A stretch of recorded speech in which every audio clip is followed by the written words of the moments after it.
1장 1절 제가 다시 한번 읽도록 하겠습니다. 1장 1절. 예수 그리스도의 사도 베드로는 본도, 갈라디아, 갑바도기아, 아시아와 비두니아에 흩어진 나그네라고 나와 있습니다. 베드로전서 첫 구절이 흩어진 소아시아의 지역들을 거론하고 있습니다. 특별히 이 지역들은 사도행전 2장에 나온 그 오순절 성령 강림 사건 때 디아스포라 유대인, 그 기존부터 여러 가지 핍박을 통하여 아니면 포로된 생활을 통하여 점차적으로 흩어졌던 그 유대인들이 절기 때 예루살렘에 돌아오는 그러한 그들의 하나님을 섬기는 나름대로의 신앙 방식이 있었는데, 마찬가지로 그 절기 때 돌아왔을 때, 흩어진 유대인들이 돌아왔을 때 성령의 역사하심을 따라서 각자 자기들의 언어로 방언을 하는 그 제자들의 모습을 보게 된 거죠. 그 사건 가운데 흩어진 지역들이 여기에서 많이 거론되어 있습니다. 물론 사도행전 2장에 거론된 지역만을 다 언급한 건 아니고 그 이후에 사도들의 전도를 통하여서 확장된 여러 지역들마저 다 얘기를 하고 있는 겁니다. 이렇게 흩어진 지역의 그 사람들을 가리켜서 지금 뭐라고 얘기하고 있죠? 나그네라고 얘기하고 있습니다. 오늘 우리 서창진 권사님께서 또 기도를 그렇게 연결이 되는데요. 나그네라고 얘기하고 있습니다. 우리는 우리의 정체성의 또 다른 측면은 나그네인 것입니다.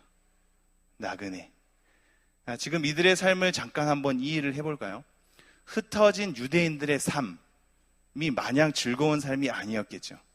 어떤 민족에 대한 자긍심, 하나님의 선택한 백성으로서에 대한 어떤 자부심, 한 지역 안에 함께 살 수 있는 것에 대한 기쁨을 지금 의심과 불안으로 다 잃은 상태인 겁니다. 포로 생활과 침범과 흩어져서 생활하게 된 그 생활은 안정성보다는 불안감에 속해 있겠죠. 이 불안한 생활 가운데 지금 유대인들의 그 흩어진 삶이 그렇게 펼쳐지고 있는데, 오순절 성령 강림 사건 이후로 그리스도인들이 생겼단 말입니다. 그 전부터 예수를 따르는 제자들은 있었지만 본격적으로 그리스도인들이 점차적으로 생겨나기 시작하지요. 각 지역에서 절기를 지내러 모인 유대인들이 그 사건을 통하여서 예수님을 접할 기회가 이제 본격적으로 생기기 시작한 겁니다.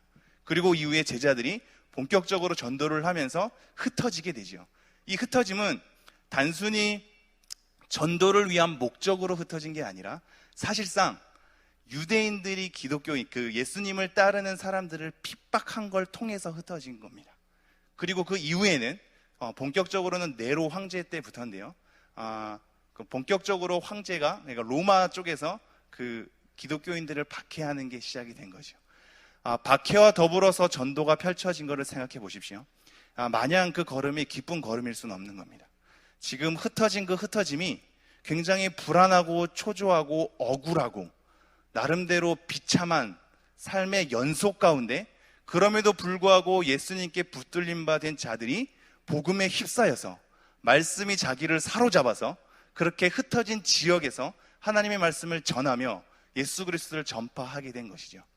이러한 흩어진 사람들이 마냥 지금 행복한 삶으로 영위해가는 것이 아님을 먼저 기억해 주십시오.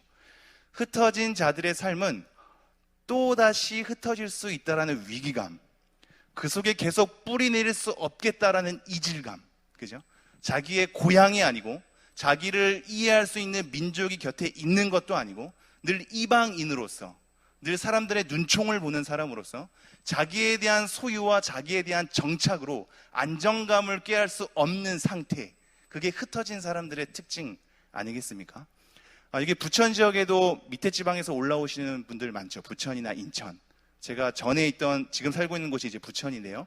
거기도 밑에 지방에서 많이 올라오더라고요. 인천 쪽에도 그런 사람이 많은 것 같습니다. 한번 여러분들의 삶을 돌이켜 보시죠. 처음 여기에 올라왔을 때 기댈 곳 없고 의지할 곳 없고 마음이 통하는 사람 없고 그 외로움, 눈치 보게 되는 상황, 그래서 더 악발이 근성으로 내 삶을 버티게 되는, 그죠? 그런 삶이 여러분에게 있지 않았습니까? 그러한 힘든 삶을 자녀에게 또 물려주기 싫은 것이 또 부모의 심정 아니겠습니까? 지금 그게 흩어진 사람들의 특징인 겁니다.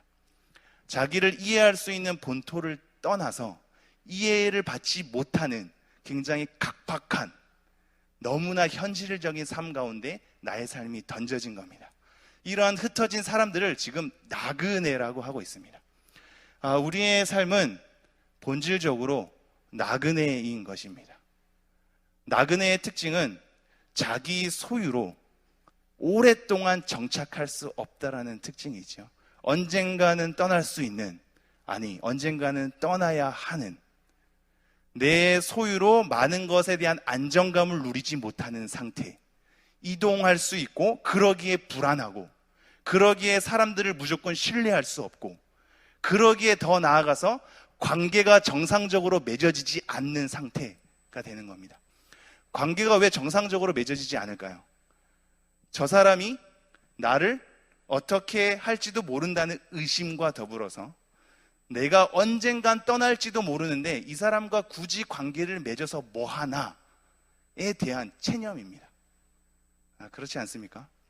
나를 충분히 이해할 수 있는 스타일도 아니거니와 나랑 가치관도 다르거니와 오랫동안 내가 여기에 정착하고 있는 것이 보장된다면 나름대로 관계를 해나갈 노력을 하겠는데 언젠간 헤어질 사람이라는 이 생각에 관계조차 시작하지 않는 상태가 되는 거죠.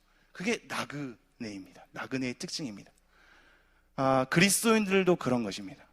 박해를 피해서 흩어진 그리스도인들, 이 그리스도인들의 삶은 항상 불안함이고 언젠가 가족이 깨질지 모르는, 이동할지 모르는, 망할지 모르는, 내가 열심히 노력해가지고 번 돈과 소유로 잘 정착하여서 그럴싸한 안정감을 꾀하는 것을 전혀 상상할 수 없는 것이 나그네란 말입니다. 그러나 여러분 한 가지 생각해 두셔야 합니다. 이들의 삶은 나그네였음에도 불구하고 관계는 정상적으로 맺었다라는 겁니다. 언제 헤어질지 모르고, 언제 사별할지 모르고, 언제 흩어질지 모르고, 언제 쫓겨날지 모르나 오늘 만나게 하신 하나님의 만남 앞에 감사하면서 관계를 열어갔다라는 것이죠. 여기에서 이 제자들과 우리의 삶에 큰 차이가 있지는 않나 싶습니다. 어찌됐건 이 나그네된 삶을 통하여서 지금 베드로가 이 나그네된 그리스도인들에게 편지를 하고 있습니다. 제가 다시 한번 1장 1절이죠. 예수 그리스도의 사도 베드로는 본도, 갈라디아, 갑바도기아, 아시아와 비두니아에 흩어진 나그네, 그 다음 2절이 이렇게 됩니다. 곧 하나님 아버지의 미리 아심을 따라 성령이 거룩하게 하심으로 순종함과 예수 그리스도의 피 뿌림을 얻기 위하여 택하심을 받은 자들에게 편지하노니 은혜와 평강이 너희에게 더욱 많을지어다. 지금 중간에 여러 가지 얘기를 많이 하고 있는데 사실상 나그네, ht어진 나그네랑 연결된 단어가 있습니다. 이 단어가 원래는 원어상 1절에 있는데요, 지금은 이해하기 쉽도록 2절로 번역을 해놨을 뿐입니다. 그 단어가 바로 택하심입니다. 오늘 말씀의 제목이 택하심을 받은 나그네입니다. 이 흩어진 나그네를 뭐라고 연결하냐면 하나님께서 택하신 사람들이라고 얘기를 합니다. 택하셨기 때문에 나그네된 자들이라고도 이해할 수 있습니다. 또는 흩어졌으나 하나님의 택하심 가운데 있다라고 이해할 수 있는 겁니다. 나그네된 삶이 굉장히 외롭고 정착할 수 없어서 불안하고 나름대로 그 여유를 즐기지 못하는 각박한 생활일지언정 하나님께서는 지금 택하셨다라고 얘기를 하고 있는 겁니다. 진정한 나그네된 삶은 사실상 여러 환경 조건을 통하여서 나그네가 될 수밖에 없도록 밀려진 삶이지만 그 가운데 하나님의 섭리와 주권 안에서 본다면 하나님의 택하심 때문에 일어난 일이기도 한 것입니다. 흩어진 나그네들은 하나님의 택하심 가운데 있는 겁니다. 하나님의 택하심 가운데 있기 때문에 흩어지기도 한 겁니다. 그렇다면 우리에 대한 위로를 어디서 얻을 수 있는지요? 우리가 가진 소유와 안정감과 정착된 어떤 여유로운 삶을 통해서 위로를 얻으려고 한다면 하나님의 택하심을 받은 흩어진 나그네들은 절대 위로를 얻을 수 없는 겁니다. 흩어진 나그네된 삶이 될 수밖에 없는 그리스도인들의 위로는 하나님께서 나를 택하셨기에 이런 삶이 펼쳐지고 내가 이해할 수 없지만 나의 이 흩어진 삶을 통하여서 하나님의 복음의 일이 이루어진다는 확신을 통하여 위로를 얻게 되는 겁니다. 여러분, 이게 굉장히 의미가 있는데요. 나그네 된 삶은 소유와 관련될 수밖에 없고 불안정한 삶과 관련될 수밖에 없습니다. 그래서 사실상 산상수훈을 보면 마태복음에는 심령이 가난한 자라고 나와 있죠. 다른 복음서에서는 심령이란 단어가 없습니다.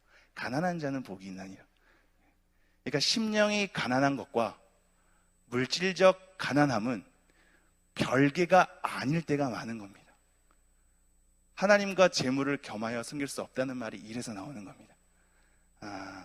그래서 오늘날 기운실이라고 기독교 윤리실천위원회, 하나님 앞에 제대로 된 삶을 살려고 몸부림치는 사람들은 어떠한 말까지 하냐면 자발적 가난을 추구합니다. 자발적 가난. 우리의 삶의 구조가 우리의 본질을 바꿀 수는 없겠죠. 우리가 소유가 많다고 무조건 교만해지거나 악랄해지는 것은 아니겠죠. 우리의 소유가 적다고 해서 하나님 앞에 경건해지는 것으로 꼭 귀결되지는 않겠죠. 그러나 우리의 삶의 여건과 구조는 우리의 신앙생활 가운데 교묘하게 영향력을 작용합니다. 우리의 자발적 가난이, 소유의 적음이, 어떤 정착하고 여유를 즐겨서 내가 뿌리내려고 하는 습성이 없음이, 그 한마디로 나그네 된 삶이 하나님 앞에 더 정직하고 성결하게 살 수 있는 구조적인 요건은 마련이 됩니다. 우리의 소유가 많을수록, 우리가 여기에 정착을 잘 할수록, 우리가 대대손손대로 우리가 뿌리를 잘 내릴수록 우리의 후손들이 그 안정된 삶을 통하여서 굉장히 하나님 앞에 잘 서면 좋겠지만 사실상 그렇지 않은 길로 갈 때가 많다라는 것이죠. 이게 나그네 된 삶에 대해서 우리가 돌이켜봐야 할 것입니다. 우리는 본질상 나그네 된 삶을 추구해야만 하는 겁니다. 뿌리 내리는 삶이 아니라, 이 땅 가운데 완성을 보려고 하는 사람이 아니라, 이 땅 가운데 무언가를 얻으려고 하는 사람이 아니라 초탈한 삶을 사는 것이 우리 그리스도인들의 삶의 정체성입니다. 우리가 많은 것을 누리려 할수록, 가지려 할수록, 획득하려 할수록, 많은 것을 꾸리려 할수록, 많은 것을 물려주려 할수록 나그네 된 삶과는 거리감이 있을 수밖에 없으며 하나님 앞에 경건하게 서기가 굉장히 쉽지 않습니다. 관련이 있는 겁니다. 물질적인 것이 우리를 다 결정할 수는 없으나 물질적인 것이 굉장히 많은 영향력을 주는 거죠. 그래서 우리는 나그네 된 삶인지에 대한 돌이켜봄 동시에 나그네 된 삶에 대한 추구가 동시에 이루어져야 할지도 모릅니다. 하지만 그 나그네 된 삶이 굉장히 불안하고 뭔가 초라하고 뭔가 비참해 보일지언정 하나님의 택하심으로 말미암아 그 일이 펼쳐진다는 걸 다시 한번 기억해 주십시오. 제가 다시 한번 1절 2절 읽겠습니다. 예수 그리스도의 사도 베드로는 본도, 갈라디아, 갑바도기아, 아시아와 비두니아에 흩어진 나그네 곧 하나님 아버지의 미리 아심을 따라 성령이 거룩하게 하심으로 순종함과 예수 그리스도의 피 뿌림을 얻기 위하여 택하심을 받은 자들에게 편지하노니 은혜와 평강이 너희에게 더욱 많을지어다. 자, 흩어진 나그네는 택하심 받은 것과 연관이 되었다 했습니다. 택하심을 받은 흩어진 나그네인 거죠. 택하심을 받았다라는 것에 먼저 초점을 하나 두십시오. 베드로후서 1장 1절을 제가 한번 읽어드리겠습니다. 베드로후서 1장 1절 제가 한번 읽죠. 예수 그리스도의 종이며 사도인 시몬 베드로는 우리 하나님과 구주 예수 그리스도의 의를 힘입어 동일하게 보배로운 믿음을 우리와 함께 뭐라고 써있죠? 받은 자들에게 편지하노니. 이거 하나만으로도 설명할 것이 너무 많지만 간단하게만 하나 얘기하겠습니다. 믿음은 우리 편에서 쟁취하는 것이 아니라, 우리 편에서 만들어내는 것이 아니라, 우리 편에서 획득하는 것이 아니라 하나님 편에서 우리에게 주어지는 겁니다. 그래서 받은 이란 표현을 쓴 겁니다. 내가 택하심을 받은 겁니다. 나그네 된 백성으로 하나님의 택하심을 받은 겁니다. 내가 하나님에 대한 믿음을 받은 겁니다. 내 스스로 긍정적인 생각과 나름대로 계산해 보니 이것이 더 낫다라는 판단 아래 내가 내 믿음을 만들어낼 수 없는 겁니다. 여러분이 스스로 믿음을 만들어낼 수 없다는 것을 가슴 깊이 새기셔야 합니다. 왜냐하면 구원의 확신도 여러분이 만들어낼 수 있는 게 아닙니다. 믿으면 구원받지, 확신을 가져 라고 한다고 확신이 우리 마음속에 막 생성되는 것이 아닙니다. 내가 획득하고 내가 그것을 쟁취하고 내가 그것을 가져오는 것이 아니라는 걸 명심하십시오. 그러기에 여러분의 자녀들에게 믿음의 유산을 물려주는 것이 여러분의 기도와 여러분의 열심만으로 되지 않음을 여러분이 이미 확인하고 있지 않습니까? 우리의 노력이 아무리 감히 된들 하나님께서 허락해 주시지 않으면 안 되는 겁니다. 그래서 성경은 받은이란 표현을 쓰는 겁니다.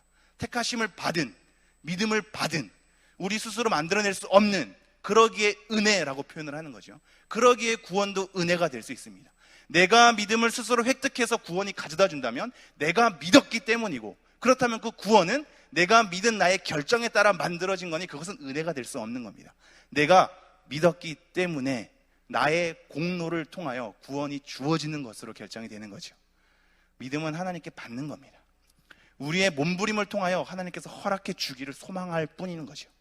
택하심을 지금 받았습니다. 택하심을 받은 우리가 나그네로서 지금 살아가고 있는 거죠. 빌립보서 3장 20절에는 이런 말씀이 있습니다. 우리의 시민권은 하늘에 있는지라. 그죠? 우리의 시민권은 하늘에 있는지라. 우리의 시민권은 하늘입니다. 우리가 지금 여기에 발을 디디고 있지만, 땅을 디디고 있지만, 우리의 정체성은 나그네이며 우리의 시민권은 하늘에 있는 겁니다. 사실상 빌립보서 3장 20절이 이렇게 얘기를 하고 있지만 그 전절에 보면 땅의 일을 생각하는 자들에 대해서 대조적으로 얘기를 하고 있습니다. 이 하늘의 시민권이 있다는 얘기는 뭐냐면 땅으로서 우리의 모든 삶이 결정되지 않는 하늘에 속한 자에 대한 자기 정체성 부여가 있는 겁니다. 여러분, 이것을 오해하지 마십시오. 이 말씀 때문에 그동안 한국교회는 이런 삶이 많이 흘러갔습니다. 이 땅에 대한 삶에 대해서 강조를 하지 않고 천국에 대한 삶을 소망함으로 이 땅의 삶을 소홀히 하는 것으로 많은 방향이 흘러간 것이 사실입니다. 그것을 내세지향적이라고 하는데요, 한마디로 천국에 대한 삶을 지향하는 거죠. 이 땅의 삶에 대해서 한국교회는 침묵하고, 이 땅의 삶에 대해서 한국에 있는 그리스도인들은 침묵하고, 그저 영적인 것, 그저 교회에 대한 삶, 천국에 대한 삶, 그것을 소망하는 것으로 우리에 대한 현실을 외면하고 눈 감아버리는 것이 많이 흘러갔었습니다. 그동안 한국교회 역사가 그렇습니다. 그러나 이 말씀은 나그네 되었다, 우리의 시민권은 하늘에 있다라는 것은 이 땅에 대한 삶에 대한 책임을 외면하고 내가 열심히 노력해야 될 나의 책임에 대해서 눈 감아버리는 것이 아니라 열심히 노력할지언정 우리는 이 땅의 일로 모든 것이 결정되지 않는 우리의 정체성은 나그네이며 하늘에 속한 자다라는 흐름 속에서 이 말씀이 나오는 겁니다. 이게 굉장히 중요한데요. 여러분이 말씀을 들을 때 무슨 은혜가 되는지 모르겠습니다. 처음 시작 말씀 듣고 맨 마지막 말씀 들으면 내용 다 알지 않습니까? 중간에는 좀 졸아도 되지 않습니까? 그죠? 처음 말씀 들었다가 졸다가 마지막 말씀 들으면 결론 다 다시 정리를 해주잖아요. 이 말씀을 들으면서 여러분의 회의가 될지도 모르겠습니다. 그냥 기도하라는 것 다, 말씀 보라는 것 다, 하나님 바라보라는 것 다, 그거 말고는 별로 적용점이 없는 것 같은, 그래서 우리의 삶과 뭔가 이어지지 않는 것 같은 그런 느낌이 많이 들 때도 있을지 모르겠습니다. 그러나 성경에 대한 진리 자체는 여러분의 삶을 묵인한 채 하늘의 것만 바라보라고 얘기하는 것이 절대 아닙니다. 그렇다면 하나님께서 창조할 필요가 없겠죠. 이 땅은 하나님께서 창조한 창조물 아닙니까? 하나님의 작품이죠. 하나님께서 만들어 놓은 하나님의 창조물을 하나님께서 그냥 외면하고 새 것으로 확 바꿔버리는 것으로만 즐기지 않으시겠죠. 우리를 만드신 이유, 우리가 이 땅 가운데 발을 딛는 이유, 우리가 이 삶을 짊어가는 이유가 다 거기에 있는 겁니다. 외면하는 것이 성경적 진리가 아니라 안고 가는 겁니다. 우리가 책임져야 하며 우리의 삶을 우리가 어떻게 걸어가야 하는지 각자 부르심대로 걷는 삶을 우리에게 초청하고 있죠. 사실상 빌립보서 3장 아까 20절 우리의 시민권은 하늘에 있는지다, 이 흐름도 마찬가지입니다. 뒤에 건 바라보지 말고 표대를 정하여서 앞에 거 보고 달려가라, 이 말씀을 통하여서 이 흐름이 나오는 거거든요. 한마디로 베드로전서도 마찬가지입니다. 우리를 나그네 된 삶으로 얘기를 하고 있지만 베드로전서에서 가장 많이 강조하는 것은 선한 행위에 대해서 굉장히 많이 강조합니다. 이 땅의 삶이 아무것도 필요가 없다면 선한 삶에 대해서 굳이 강조할 필요가 없겠지요. 그냥 하늘나라 가버리면 되는 거 아닙니까? 우리의 삶이 적당껏 사회에 대한 여러 가지 침묵 속에서 교회 생활, 신앙 생활 열심히 한 다음에 그냥 천국 가버리면 끝일 것 같은데, 나그네 된 삶으로 아예 선언을 하고 난 다음에 이루어진 모든 강조점은 선한 행위를 해라, 이것을 통하여서 하나님의 구원을 이루라 라는 흐름으로 흐르고 있다는 겁니다. 나그네 된 삶은 우리의 시민권이 하늘에 있다는 것은 이 땅의 삶에 대한 책임을 외면하는 것이 아니라 여러분이 이 땅 가운데 부르신 그 부르심에 대한 책임을 다하면서 그럼에도 불구하고 이 땅에서 완성되는 것이 아니기에, 그리고 우리의 한 인생이 하나님에 대한 복음의 일을 다 이루기에는 너무나 협소하기에 눈으로 확인이 안 되겠지만 나중에 하나님께서 그 하나하나의 조각을 모아서 모든 퍼즐을 완성할 것이니 너는 너의 일을 해라. 나중에 그것을 온전히 깨닫는 날에는 하나님이 다시 나타나실 때 그 재림을 통하여서 이것이 어떻게 이루어졌는지를 알게 될 것이다 라는 흐름 속에 있는 겁니다. 여러분, 우리에 대해 나그네 된 삶, 택하심을 받은 나그네 된 삶을 이 땅 가운데의 책임을 회피하고 외면하는 것으로 가지 말고 책임을 안고 갈지언정 우리의 이 이루심이 언제 이루어지고 어떻게 이루어지는지에 대해서 하나님을 바라보라고 이렇게 초청하고 있음을 여러분 잘 생각했으면 좋겠습니다. 다시 한번 1장 1절에서 2절이죠. 예수 그리스도의 사도 베드로는 본도 갈라디아, 갑바도기아, 아시아와 비두니아에 흩어진 나그네 곧 하나님 아버지의 미리 아심을 따라 성령이 거룩하게 하심으로 순종함과 예수 그리스도의 피 뿌림을 얻기 위하여 택하심을 받은 자들에게 편지하노니 은혜와 평강이 너희에게 더욱 많을지어다. 택하심을 받은 흩어진 나그네에 대한 정체성을 구체적으로 뭐라고 얘기하냐면 첫 번째, 하나님 아버지의 미리 아심을 따라입니다. 하나님 아버지의 미리 아심을 따라. 두 번째, 성령이 거룩하게 하심으로.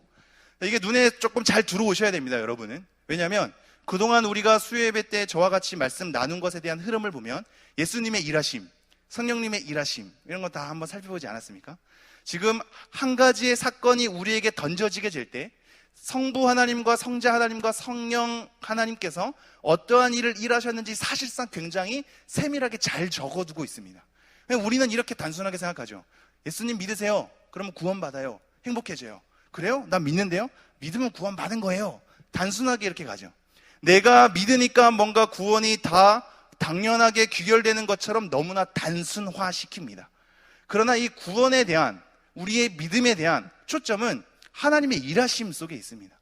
성부 하나님께서 어떻게 그 믿음을 우리에게 주어지게 만드시며 그것이 성령으로 하여금 어떻게 주어지며 그것이 어떻게 예수 그리스도에 하여금 확보가 되는지에 대해서 사실상 성경은 굉장히 세밀하게 얘기합니다. 성부 하나님도 이렇게 일하시고 성자 하나님도 이렇게 일하시고 성령 하나님도 이렇게 일하시기 때문에 내가 받은 믿음은 나의 초라함을 넘어서 하나님의 열심 때문에 그 구원을 가져다 줄 수밖에 없는 신비 속에 있다라고 말할 수 있는 그 근거가 하나님의 일하심 때문에 있는 겁니다. 내가 잘 믿고 내가 확신하고 감정적으로 쏟아내고 내가 열심을 내뿜기 때문에 나의 공로에 따라서 그것이 확보되는 것이 아니라 하나님의 일하심에 따라서 그것이 확보되는 것을 지금 이 성경은 디테일하게 다 얘기를 하고 있는 거죠. 다시 한번 보죠. 하나님 아버지의 미리 아심을 따라 성령이 거룩하게 하심으로 순종함과 예수 그리스도의 피 뿌림을 얻기 위하여. 택하심을 받은 흩어진 나그네가 지금 성부 하나님, 성자 하나님, 성령 하나님의 일하심 세 개를 다 거론하고 있습니다. 하나님 아버지의 미리 아심, 예수 그리스도의 피 뿌림, 성령의 거룩하게 하심, 이 세 가지가 다 등장하는 거죠. 우리가 나그네 된 삶으로 부여받고 하나님의 택하심을 부여받은 것은 하나님의 미리 아심을 따라 일어난 것입니다. 이 미리 아심에 대한 얘기는 사실상 안다라는 인지, 그런 능력이 아니라 의지적인 표현까지 같이 더불어서 얘기를 하고 있는 겁니다. 쉽게 말해서 이겁니다. 고린도전서 1장에 보면 하나님의 뜻을 따라 부르심을 받은 나 사도 바울은 이렇게 얘기합니다. 하나님의 뜻과 부르심이라는 단어가 같이 연결됩니다. 여기서는 지금 하나님의 미리 아심을 따라 택하심을 받은 미리 아심과 택하심이 연결됩니다. 재미나게도 베드로 후서 1장으로 가면 택하심과 부르심 이 두 가지를 굳게 지켜라 라는 얘기로 나옵니다. 연결되는 거죠. 택하심과 부르심은 연결되는 거고 하나님의 뜻과 미리 아심은 연결되는 겁니다. 하나님이 안다라는 것은 그냥 내가 뭔가를 알았어 이게 아니라 의지적인 결정이 있는 겁니다. 그렇게 알았다는 것은 그렇게 되도록 하는 것과 연관이 있는 겁니다. 이 부분에 대해서 나중에 기회가 되면 다시 한번 더 세밀하게 얘기를 하도록 하죠. 어찌됐건 지금 하나님의 아버지의 미리 아심을 따라. 두 번째는 성령이 거룩하게 하심으로. 성령이란 이름 자체가 거룩하게 함 때문에 생겨난 이름이기도 합니다. 성령의 거룩하게 하심으로, 하나님 아버지의 미리 아심을 따라 성령의 거룩하게 하심, 이 두 가지 때문에 무엇이 생겨나냐면 이게 생겨납니다. 순종함과 예수 그리스도의 피 뿌림을 얻는 것, 이 두 가지가 생겨나는 겁니다. 우리가 순종할 수 있는 것은 나의 긍정적인 판단과 나의 의지적 결단이 아닌 겁니다. 우리는 쉽게 그렇게 생각할 수 있죠. 교회에 나오는 거, 수예배 드리는 건 내가 결정하는 거 아닙니까? 내가 나오기로 결정하면 나오는 거고, 나오지 않기로 결정하면 안 나오는 거고, 나의 결정과 선택에 따라 달라지는 거 아닙니까? 우리의 삶은 그렇게 이해가 되지요. 그러나 최종적으로 우리의 선택이 오기까지 하나님의 일하심이 없으면 그런 선택이 주어지지 않는다는 걸 지금 얘기를 하고 있는 겁니다. 그래서 이렇게 나온 것이 우리의 선택의 결과이지만, 하나님께 감사할 수밖에 없는 것은 내가 그런 마음을 갖게 되고 내가 그런 선택을 하는 모든 과정 가운데 하나님의 일하심이 있다는 것을 이 사람이 알기 때문에 하나님의 은혜를 언급하는 겁니다. 그렇지 않고서는 은혜가 아닌 거죠. 내가 결단한 거 아닙니까? 내가 결정한 거 아니에요? 내가 나오기 싫으면 안 나오는 거 아닙니까? 그죠? 그러나 나의 그 선택 가운데 하나님의 일하심이 있기 때문에 내가 나온 이 나의 노력과 결단이 있음에도 불구하고 하나님께 공로를 돌릴 수밖에 없는 것이 성경적인 증언인 겁니다. 순종함과 예수 그리스도의 피 뿌림을 얻기 위하여, 원래는 그 속죄일에 지성소에 들어가서 이렇게 피를 이렇게 거기에 제단에 이렇게 뿌립니다. 그걸 가지고 빗대서 설명한 건데요, 예수 그리스도에 대한 피 뿌림을 얻는 겁니다. 예수 그리스도에 대한 피 뿌림을 얻는 것. 자, 그럼 정리하죠. 하나님 아버지의 미리 아심을 따라 성령이 거룩하게 하심으로 순종함과 예수 그리스도의 피 뿌림을 얻기 위하여 택하심을 받은 자들에게 편지하노니 은혜와 평강이 너희에게 더욱 많을지어다. 택하심을 받은 흩어진 나그네가 그냥 형성된 것이 아니라는 것을 명심하십시오. 하나님의 미리 아심이 있었으며, 성령님의 거룩하게 하심이 있었으며, 예수 그리스도의 피 뿌림이 있었으며, 그 가운데 우리를 순종하게 하신 하나님의 역사가 있는 겁니다. 이 일하심 때문에 지금 성도님들이 이 자리에 있는 겁니다. 우리가 나그네된 삶이고 그 택하심을 받은 삶은 하나님의 이 열심 때문에 있는 겁니다. 우리가 그리스도인 된 삶을 사는 것은 이 하나님의 일하심 때문인 겁니다. 그래서 찬양이 나오는 거죠. 재미나게도 3절에 보면 그래서 이렇게 시작합니다. 3절 보죠. 우리 주 예수 그리스도의 아버지 하나님을 찬송하리로다. 그죠? 찬송하고 있죠. 찬송하리로다라는 단어가 3절 초반에 사실 나옵니다. 한마디로 그 얘기가 끝나고 난 다음에 찬송합니다 이렇게 나오는 겁니다. 하나님의 일하심에 대해서 찬양할 수밖에 없는 거죠. 오늘 그 호전도사님 찬양 가운데 좋으신 하나님 막 이런 거 나오지 않았습니까? 그죠? 그게 지금 이런 내용을 나름대로 정리하고 내가 이렇게 예배에 나온 것이 나에 대한 어떤 은혜, 내가 받고 싶은 은혜, 내가 해결받고 싶은 문제, 그런 것을 넘어서서 하나님은 하나님 그 자체로 너무나 위대하고 좋으신 분입니다 라는 신앙적 정리가 없는 이상 그 찬양이 찬양답게 나오기가 힘듭니다. 이게 사실 신앙의 아이러니인데요, 기독교의 핵심은 하나님에게 있는 거거든요. 성경에 대한 인물들이 등장함에도 불구하고 성경 인물보다 더 중요한 것은 하나님의 일하심입니다. 베드로가 뭘 했대, 바울이 뭘 했대, 다윗이, 이거는 사실상 2차적인 겁니다. 바울을 넘어서서 일하신 하나님, 다윗을 사용하신 하나님, 욥을 되게 만든 하나님에 대한 하나님의 일하심이 1차적인 겁니다. 그런데 이렇게 이게 진리임에도 불구하고 이것을 얘기하면 교회가 굉장히 건조해집니다. 이게 이해가 되실는지요? 하나님의 일하심과 하나님의 존재, 하나님의 사역, 하나님에 대한 얘기를 굉장히 하염없이 풀어놓고 하나님에 대해서 바라보면 교회가 건강해지고 굉장히 뭔가 생기가 돌 것 같은데 사실상 그렇지 않다라는 거죠. 현실은 우리에 대한 삶을 거론하고 우리에 대한 심정을 이해하고 우리에 대한 문제를 집어내고 우리에 대한 가족에 대한 여러 가지 후대의 삶들에 대해서 거론하면 집중이 되고 와닿고 은혜가 되고 신앙생활에 대한 열심이 자극되는, 그것이 한국교회의 이제 현실인 거죠. 이 두 가지 아이러니 속에 한국교회는 계속 펼쳐지고 있습니다. 그러나 여러분 균형을 잘 잡으십시오. 하나님에 대한 일하심과 존재, 그것이 우리의 신앙의 본질입니다. 우리의 삶이 어떻든. 그리고 나서 그럼에도 불구하고 사람이 무엇이간데 우리를 생각하시며 인자가 무엇이간데 우리를 권고하신 밑가가 이어지는 겁니다.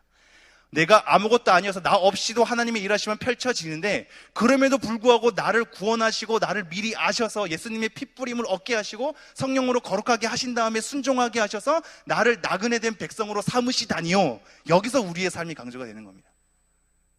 다시 한번 3절 읽겠습니다. 우리 주 예수 그리스도의 아버지 하나님을 찬송하리로다. 그의 많으신 긍휼대로 예수 그리스도를 죽은 자 가운데서 부활하게 하심으로 말미암아 우리를 거듭나게 하사 산 소망이 있게 하시며. 조금 정리를 빨리 하죠. 찬송하리로다라고 끝난 다음에 그의 많으신 긍휼대로입니다. 이것만 하나 기억하시죠. 3절에서는 하나님의 긍휼.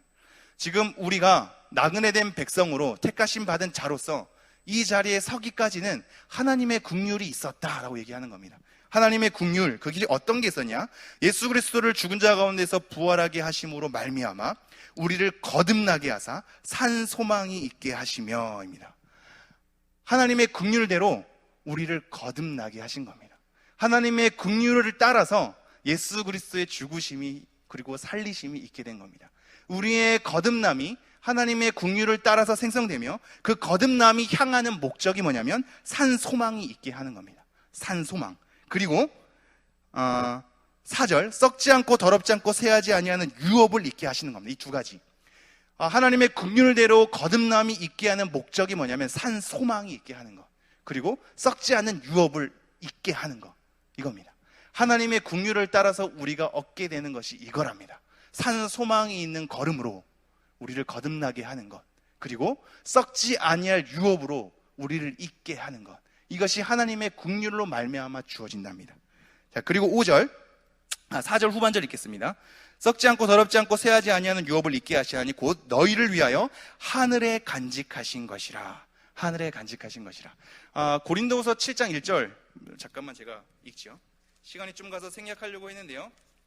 하나만 읽겠습니다. 고린도후서 7장.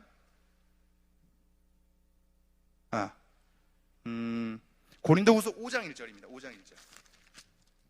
제가 읽겠습니다. 5장 1절.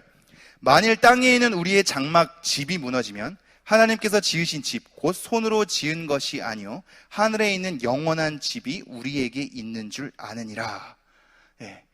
보이는 것은 잠깐이고 보이지 않는 것이 영원합니다 라는 말씀을 통해서 이 말씀이 지어지는데요, 보이는 우리의 집이 무너지면 하늘에 있는 그 집이 우리에게 영원히 이렇게 간직이 되는 겁니다. 그 말씀이 지금 베드로전서 1장 4절과 이어지는 거죠. 제가 다시 한번 4절 읽겠습니다.